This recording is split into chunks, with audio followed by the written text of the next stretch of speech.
What is good, guys? It's your boy Ray J here with another video, and in this video I'm going to be doing a quick technical analysis for Tesla and NEO. I'm going to talk about the upcoming news for these companies and what I expect to be happening in the future, both in near term and long term, and I'm going to be talking about what the mainstream media is saying about these companies and what on earth is going on with their stock price. So before I do anything, guys, I have to mention two quick things. First, I'm not a financial, legal, or taxation expert, so do not take this as financial, legal, or taxation advice. Secondly, guys, if you can, please smash that like button if you want to see more videos like this. It not only benefits me, but it benefits the entire community as a whole. It helps people learn about investing, stocks, updates about Tesla and their favorite companies, and it just benefits people and brings them together. So with that said and done, guys, let's get on with the technical analysis. If you look at the one-day chart, obviously Tesla has had a down day, down over 3.38% at the time of this recording. It was at a high of $686 when the market barely started before it began to crash as low as the $650 range. It's a range, not a specific number. So it reached a low of 648, but it stayed within that range. It's that level of support, which I had predicted in my previous video.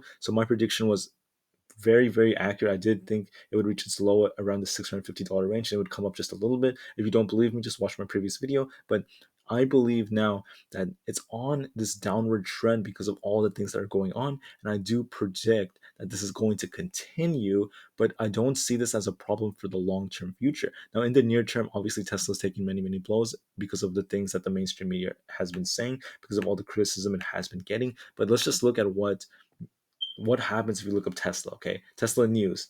Fatal crash, fatal crash. A Ford CEO hammers Tesla. Tesla's stock is down. It's getting hammered. I mean, all these things. There's another article that says that firefighters tackling a Tesla blaze in Austin said they had to use 40 times more water than uh, for a regular vehicle fire because of the car's lithium battery cells. I mean, so many things are going on. So many people are criticizing it. They're saying that you can normally take out a fire with 500 to 1,000 gallons of water, and Tesla's took 30,000 to 40,000.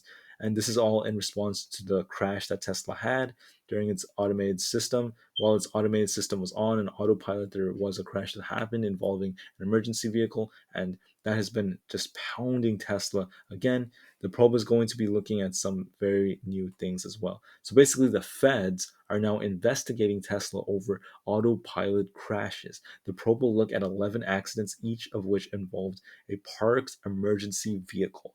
So, the US government regulators are opening an investigation into Tesla's autopilot system after cars using the feature crashed into stopped emergency vehicles. The National Highway Transportation Safety Administration announced the investigation on Monday, and it encompassed 765,000 Teslas sold in the United States, a significant fraction of all the company's sales in the country. And the probe says that it's going to cover 11 crashes since the year 2018, and the crashes caused 17 injuries and one death. And the National Highway Administration also is looking at Tesla's entire lineup, including the models S, X, 3, and Y from 2014 to 2021.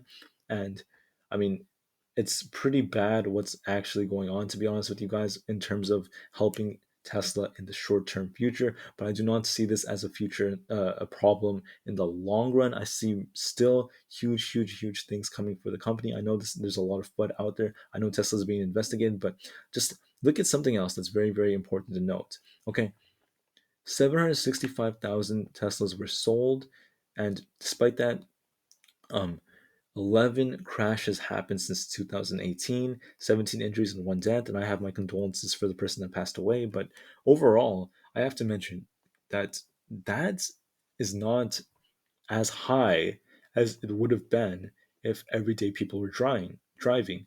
If an average person was on the steering wheel and they were just driving, there would most likely be a lot more accidents, considering that there are over 765,000 cars sold. So I do believe that Teslas are safe, but they're obviously not perfect in terms of their autopilot technology. Their autopilot technology may have its flaws. Yeah, it happens. But they never advise people to put it on autopilot and then sit wherever they want. If you put a Tesla on autopilot, you are obligated to have a person that's capable of driving, that has their license behind the wheel as well, to avoid issues. In case anything happens, someone has to be prepared. That's how their system works. The autopilot is designed to be an assistant when a person is driving, it's going to assist them, and they're supposed to be prepared to take the wheel in case anything happens. And obviously there are going to be many legal challenges Tesla's going to face. I'm not a legal expert, so this is all for entertainment purposes, but I have to mention there are going to be legal issues, because when these things happen, even if Tesla wasn't involved,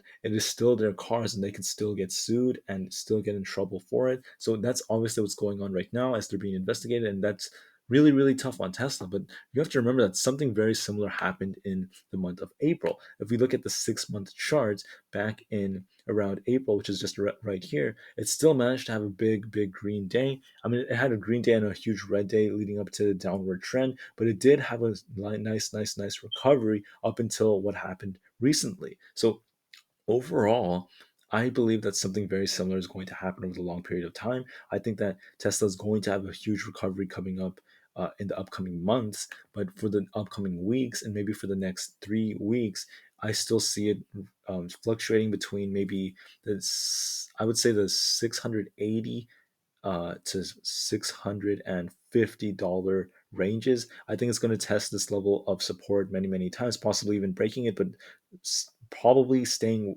within that range for the next upcoming weeks. That's my prediction for Tesla. My last prediction was correct. So obviously, I'm not a fortune teller, but nonetheless, guys, sometimes my predictions will be correct. Other times they may not be correct, as there may be abnormalities in the market. But uh, like I said, guys, do not just invest in Tesla for predictions or what you think is going to happen. I'm just letting you know what I think is going to happen, as so many people have asked me. And I'm literally just saying these things because I'm still want people to know that you should be bullish in the long term for Tesla. I think it's easily going to surpass $1,000 by next year, by this time next year, probably. But you just have to be patient. You just have to wait it out. This is obviously not a sprint, but a marathon. And I'm still very bullish as Tesla is now entering the energy sector. They have new plants coming out in Berlin. There's still huge news coming. Okay, so if anything, guys, if you're really sad, this is a good buying opportunity. And if you're really, really, really horrible in your position, you could even try to day trade it if you want. I don't recommend doing that, but you have the right to do as you please, as you wish. But if anything, guys, I just want you to know that I'm still very, very bullish. Now, when it comes to NEO, the company NEO is their ES8 also had a car accident not too long ago, which led to one person dying. The person is the family of the person who passed away is accusing NEO of deleting vehicle data. There's a major lawsuit going on. But if anything, guys, NEO is still a great company. I still see lots and lots of potential for it. I understand it's a Chinese company and people tend to have negative sentiment towards that, but that is okay because Neo is amazing in my opinion, based off their fundamentals, based off their data, based off their sales. They're doing well, and I'm still bullish in the future. However, just like Tesla, they had another issue, and that happened because of a fatal crash that happened a few days ago. The fatal crash happened from Neo's ES8 model that was self-driving. And if anything, I have seen many, many systemic errors in Neo's integrated system, which include it's very slow at braking. Its reaction time is imperfect, and sometimes there are some blind spots that could cause accidents. Like the camera is often situated here, and I would say maybe near its window right over here. And if a car comes and cuts it off, these cars often may have a little bit slower reaction time. That's a real thing that actually was happened. It's a real thing that people said. But I have to let you know something about Neo, and that is, look, their new models have improved. They're putting cameras on the very, very top, and that should fix the problems and actually avoid the blind spots and improve their braking time and all those things. So Neo is obviously a relatively young company, and they've made so much progress. They're still doing really, really well. But when it comes to the technical analysis, obviously they had a big, big, big sell-off. Let me actually pull up the Neo chart. They did have a big sell-off after what just happened. Many, many institutionalized investors could have sold their positions as well. But if we look at it over the past 5 days, Neo was already in the 40s, and it touched the $45 range. And since then, it's been going down, down, down, and it crashed after the news that just came out, all the FUD, just like Tesla. And obviously, Neo tends to be correlated with Tesla, so that's not surprising to me. But just like Tesla, guys, Neo is very similar, as I'm still very bullish in the future because of their fundamentals, because of how much the company has grown, because of their technology, because of the brand they are building, just like Tesla. I believe that NEO is going to be the Tesla of China. And if anything, I'm not sure it will replace it. I think they're going to be many, many successful EV companies, including Tesla in China. But I do believe that NEO has massive, massive potential, and that Tesla knows that the Chinese government wants a local winner as well. So I'm still very bullish on NEO. But in the short term, I think that NEO may actually test the 36 and go as low as 34 because it has a level of support at the 34 and may fluctuate a lot. But if anything, in the upcoming months, I see it coming back to the 40s kind of easily. It's just going to take a lot of time. You just have to wait it out because of all the FUD that's out there. But for NEO, I'm still very, very bullish in the long term. And if anything, guys, like I said before, this is not a sprint. This is a marathon. We have to be patient. We have to be strong, and we must never, ever give up. So I want to thank you all so much for listening, guys. There's still a bright future for NEO and Tesla. And if you want to see more videos like that, guys, smash the subscribe button and hit that notification bell if you want to see more videos and get latest updates on Tesla and NEO and my price predictions for these stocks. With that said and done, guys, thank you so much for listening, guys, and I will see you on the next one.